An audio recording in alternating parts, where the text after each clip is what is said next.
കുടുംബജീവിതത്തിൽ ചില അസ്വസ്ഥതകൾ വന്നാൽ ഒരു സഹനം സ്വയം സ്വീകരിക്കാൻ തയ്യാറാകണം. തൂത്തുകുട്ടി ധ്യാനങ്ങളിൽ ഒരു കുടുംബമുണ്ട്. ആ സഹോദരി ഒരു നല്ല കുടുംബത്തിൽ ജനിച്ചൊരു പെങ്കൊച്ച്. അവിടെ ധ്യാനം കൂടിയിട്ടുള്ളവരെല്ലാം അവളുടെ സാക്ഷ്യം കേട്ടിട്ടുണ്ടാവും. നല്ല മിടിക്കായിട്ട് അവൾ ജീവിക്കായിരുന്നു. അപ്പൊ അവൾക്ക് കല്യാണം, നല്ല സാമ്പത്തികമുള്ള നല്ലൊരു വീട്ടിലേക്ക് കല്യാണം കഴിച്ചയച്ചു. അത് ആ വീട്ടിൽ ചെന്ന് കഴിഞ്ഞപ്പോഴാണ് അവൾക്ക് മനസ്സിലായത് അബദ്ധം പറ്റി. വന്നു കയറിയ വീട് ശരിയായ വീടല്ല. മുക്കുടിയനായ ഭർത്താവ്, എല്ലാവിധ ലഹരി മരുന്ന് ഉപയോഗിക്കുന്നുണ്ട്. അത്ര നല്ലതല്ല ജീവിതം. വന്നു അബദ്ധം പറ്റി നമുക്ക് മനസ്സിലായി. അവൾ അന്ന് തുടങ്ങി പ്രാർത്ഥന. എന്തിനാ പ്രാർത്ഥന തുടങ്ങിയെന്നറിയോ? ഭർത്താവിന് കൃപാവസ്ത്രം കിട്ടണമേ, ഭർത്താവ് ഒന്ന് മാനസാന്തരപ്പെടണമേ, ഭർത്താവ് ഒന്ന് നന്നാകണമേ. 8 ധ്യാനം കൂടി എന്നാ പുള്ളിക്കാരത്തെ വിളിച്ചു പറഞ്ഞത്. എത്ര ധ്യാന? 8 ധ്യാനം കൂടി. എന്തിനു വേണ്ടിയെന്നറിയോ? ഭർത്താവ് ഒന്ന് മാനസാന്തരപ്പെടാൻ 8 ധ്യാനം കൂടി. എന്താ സംഭവിച്ചെന്നറിയോ? ഓരോ ധ്യാനം കഴിഞ്ഞ് തിരിച്ചു വരുമ്പോഴും ഭർത്താവ് ആദ്യത്തേതിനേക്കാൾ കഷ്ടമാണ്. പിന്നീട് അവൾ ഒരു ധ്യാനത്തിന് പോയി. ഇതാ ആ ധ്യാനത്തിൽ ദൈവം അവളോട് സംസാരിച്ചു.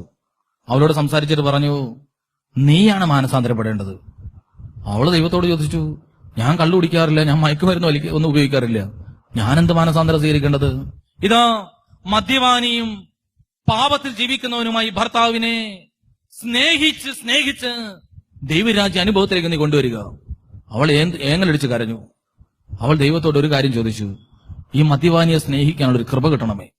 ഈ മദ്യപാനി മദ്യപിച്ചു വരുമ്പോൾ, ലഹരി ഉപയോഗിച്ചു വരുമ്പോൾ അയാൾക്ക് സ്നേഹത്തോടെ നോക്കുവാൻ എന്റെ കൃപാവസ്ത്രം എനിക്ക് തരണമേ. അവൾ അതിനുവേണ്ടി പ്രാർത്ഥിച്ചു. ആ സഹനം സ്വീകരിക്കാനുള്ള കൃപ ദൈവം കൊടുത്തു. ഇത് അവൾ തിരിച്ചു വീട്ടിൽ ചെന്ന് ഭർത്താവ് ഇതുപോലെ തന്നെ. 2-3 ദിവസം ഇപ്പൊ ഭർത്താവിന് തോന്നി വീട്ടിലെന്തോ ഒരു മാറ്റം വന്നിട്ടുണ്ട്. അല്ലെങ്കിൽ എന്നും കുടി കഴിഞ്ഞ് വന്നു കഴിഞ്ഞാൽ ഇവൾ മുഖം വീർപ്പിച്ചിരിക്കുക, വഴക്കുണ്ടാക്കുക. ഇപ്പോഴങ്ങനെയില്ല. ഇവൾ വലിയ സ്നേഹത്തിലാണ്. ഛർദ്ദിച്ച് വന്നാൽ കോരിയെടുത്ത് മാറ്റുക, ഇയാളെ പിടിച്ച് കട്ടിലേക്ക് കയറ്റി കടത്തുക. ഒരു പാതിരാത്രിക്ക് ഇയാൾ പതുക്കെ കണ്ണു തുറന്നു നോക്കിയപ്പോൾ ഒരു കാഴ്ച കാണുകയാണ്. ഇവൾ മുഴങ്കാലം മടക്കി പ്രാർത്ഥിക്കുകയാണ്. അയാൾ ചോദിച്ചു, എന്തേ? ഇല്ല, ഞാൻ പ്രാർത്ഥിക്കുക. നീ എന്തിനാ ഈ പ്രാർത്ഥിക്കുന്നത്? വലിയ ബുദ്ധിമുട്ടൊന്നുമില്ലല്ലോ ഇവിടെ.